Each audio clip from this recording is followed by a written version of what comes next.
संस्कार। एक घर में 3 भाई और एक बहन थी। बड़ा और छोटा पढ़ने में बहुत तेज थे। उनके माँ बाप उन चारों से बेहद प्यार करते थे, मगर मझले बेटे से थोड़ा परेशान से थे। बड़ा बेटा पढ़ लिख कर डॉक्टर बन गया, छोटा भी पढ़ लिख कर इंजीनियर बन गया, मगर मझला बिल्कुल आवारा और गंवार बन के ही रह गया। सबकी शादी हो गई। बहन और मझले को छोड़ दोनों भाइयों ने मैरिज की थी। बहन की शादी भी अच्छे घराने में हुई थी। आखिर भाई सब डॉक्टर इंजीनियर जो थे। अब मझले को कोई लड़की नहीं मिल रही थी। बाप भी परेशान, माँ भी। बहन जब भी मायके आती सबसे पहले छोटे भाई और बड़े भैया से मिलती, मगर मझले से कम ही मिलती थी, क्योंकि वह न तो कुछ दे सकता था और न ही वह जल्दी घर पे मिलता था। वैसे वह दिहाड़ी मजदूरी करता था, पढ़ नहीं सका तो नौकरी कौन देता।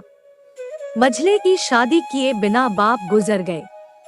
माँ ने सोचा कहीं अब बंटवारे की बात न निकले, इसलिए अपने ही गांव से एक सीधी साधी लड़की से मझले की शादी करवा दी। शादी होते ही न जाने क्या हुआ कि मझला बड़े लगन से काम करने लगा। दोस्तों ने कहा, ए चंदू आज अड्डे पे आना।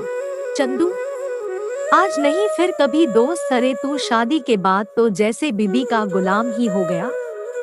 चंदू, अरे ऐसी बात नहीं, कल मैं अकेला एक पेट था तो अपने रोटी के हिस्से कमा लेता था, अब 2 पेट है, आज कल और होगा। घर वाले नालायक कहते हैं मेरे लिए चलता है, मगर मेरी पत्नी मुझे कभी नालायक कहे तो मेरी मर्दानगी पर एक भद्दी गाली है, क्योंकि एक पत्नी के लिए उसका पति उसका घमंड, इज्जत और उम्मीद होता है। उसके घर वालों ने भी तो मुझ पर भरोसा करके ही तो अपनी बेटी दी होगी, फिर उनका भरोसा कैसे तोड़ सकता हूँ। कॉलेज में नौकरी की डिग्री मिलती है और ऐसे संस्कार माँ बाप से मिलते हैं।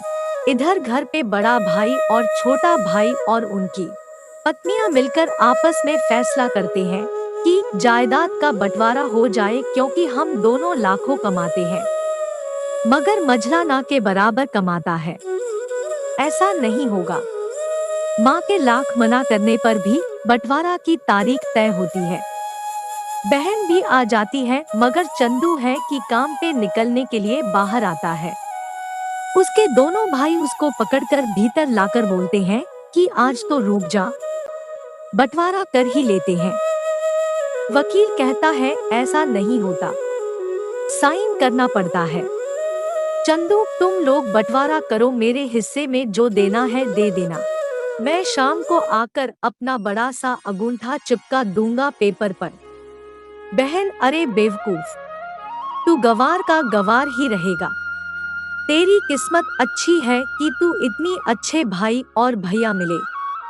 माँ, अरे चंदू आज रुक जा, बंटवारे में कुल 10 बीघा जमीन में दोनों भाई 5-5 रख लेते हैं और चंदू को पुश्तैनी घर छोड़ देते हैं।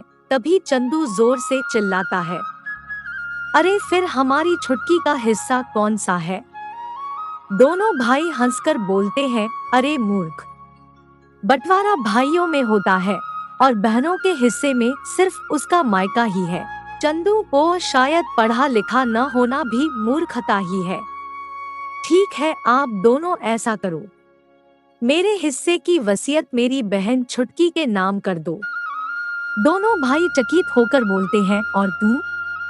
चंदू माँ की ओर देख के मुस्कुरा के बोलता है, मेरे हिस्से में माँ है। फिर अपनी बीबी की ओर देखकर मुस्कुरा के बोलता है, क्यों चंदूनी जी, क्या मैंने गलत कहा? चंदूनी अपनी सास से लिपट कर कहती है, इससे बड़ी वसीयत क्या होगी मेरे लिए कि मुझे माँ जैसी सासू मिली और बाप जैसा ख्याल रखने वाला पति। बस यही शब्द थे जो बंटवारे को सन्नाटा में बदल दिया। बहन दौड़कर अपने गवार भैया से गले लगकर रोते हुए कहती है कि माफ कर दो भैया मुझे, क्योंकि मैं समझ न सकी आपको। चंदू, इस घर में तेरा भी उतना ही अधिकार है जितना हम सभी का।